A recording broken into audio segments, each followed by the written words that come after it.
Tens of thousands of people in his state had already voted when Louisiana's Republican governor, Jeff Landry, stopped elections that were already underway in his state last week. In response to the conservative justices on the U.S. Supreme Court effectively ending the Voting Rights Act of 1965, Governor Landry declared an emergency and moved to change the rules mid-game, allowing Republicans in his state to erase the state's majority black congressional districts. So even though a third of the state is black voters would elect 0 of the state's members of Congress. Sure, the election had already started. Sure, tens of thousands of people had already cast their votes. Of course, there was chaos and anger at the polls. But no, Governor Jeff Landry told 60 Minutes this weekend, no, he said, none of that is my fault. Voting was already happening. As we sit here right now, more than 45,000 ballots have been returned. What happens to those? Oh, those ballots are discarded, and those voters will vote again in November. You say that like it's not a big deal. Well, it's not a big deal. It's not my fault. It's not my fault. Those votes will all be discarded. It's not my fault. This week, residents of Louisiana began an effort to recall Governor Jeff Landry. They will need to gather more than 500,000 valid signatures from Louisiana voters by October to move forward with that, which will not at all be easy. But honestly, people want to do something. There's a lot of people in Louisiana right now who are just rip-roaring about what's going on, and quite understandably. I mean, this was the scene inside the Louisiana State House last week as Republicans worked to jam through the new maps. Protesters packing the halls, demanding to be heard.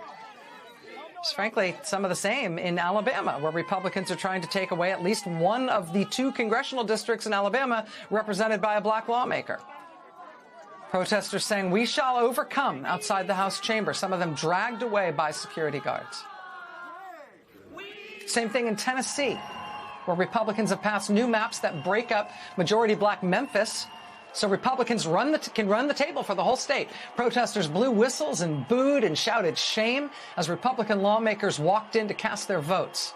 I should tell you, in Tennessee, a big slice of black residents in Memphis will now have their votes folded into a white county called Williamson County. Williamson County literally still has a Confederate flag on their county seal. But they'll have just the right size of a slice of black voters from Memphis to make sure they can never, with our other Memphis residents, elect a member of Congress of their choosing.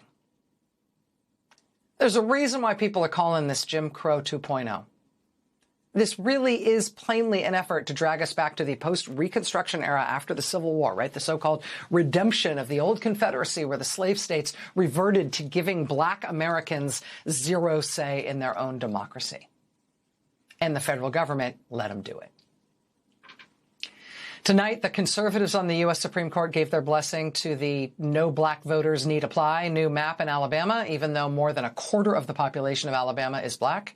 Nothing about this is subtle. People recognize absolutely what is happening. They are energized and they are fighting for it in the halls of our state capitals and also in the courts, where in some cases they are getting some excellent help. Our next guest led the Civil Rights Division at the U.S. Department of Justice under President Biden, when it was still the Department of Justice. Assistant Attorney General Kristen Clarke came to that job after defending voting rights at the NAACP Legal Defense Fund. Now she serves as general counsel at the NAACP. Right now, she is leading the legal battle against what Republicans are trying to do in Tennessee. Joining us now, Kristen Clarke, general counsel for the NAACP, former Assistant Attorney General of the United States. Ms. Clarke, it's a real honor to have you here. Thank you for making time tonight. Thank you for having me. There's a lot of fight back on this issue, and there's a lot of passion on this issue, and I think people see it very clearly. What I think people don't know how to assess is whether this is gone, whether this ship has sailed, whether the fight back has any prospects of success. I'm interested to hear about that for your lawsuit in Tennessee, but also how you view this more broadly. Yeah. Well, it is no doubt a challenging moment in American democracy. And I think history shows that democracy dies in the darkness. It dies in silence. But what we're seeing right now from Tennessee to Alabama, Louisiana, is that people are rising up. They are turning out to the town halls. They are showing up in their capitals. They are making clear that we are not going to stand by idly as lawmakers work to strip Black people of their voice and strip them of the ability to shape democracy.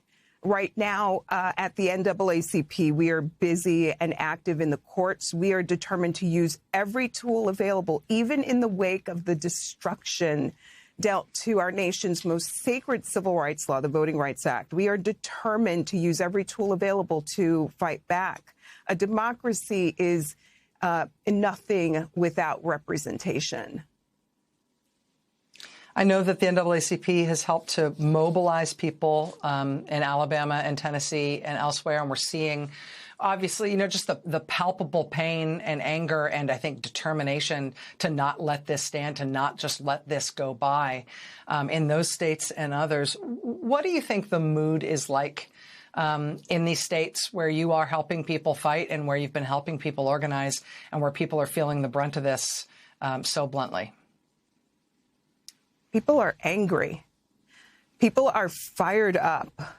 This is not the American democracy that we have fought for, that people gave their lives for, that people bled for. In the Supreme Court ruling that put the death knell in the Voting Rights Act, Justice Alito and in the Shelby decision, Justice Roberts talked about the South. They, in their view, think that, we've reached a new day in America, especially in the South, they say. But right now, the South is Exhibit A for how far we still need to go as a country. It is not surprising or shocking that the South is the one racing forward at lightning speed to strip Black people of their voice. And they're doing so without hesitation or shame. The Voting Rights Act was always what nudged us in the right direction, and that nudge was needed most greatly in the South, in the Deep South states, the former Confederacy that is not even blinking as they shamelessly strip away districts represented by honorable Black public servants. So, as we have done throughout our nation's history, the NAACP will continue to march forward in the wake of the animus and the hostility. We will turn out in the streets and use our voices. We will turn out in the courts, Constitution in hand, standing up for the rights outlined in the Reconstruction Amendments. But most importantly, this election season, you will see turnout like you have never seen before. It is at the ballot box where we will use our voice in the most determined fashion during this dark season.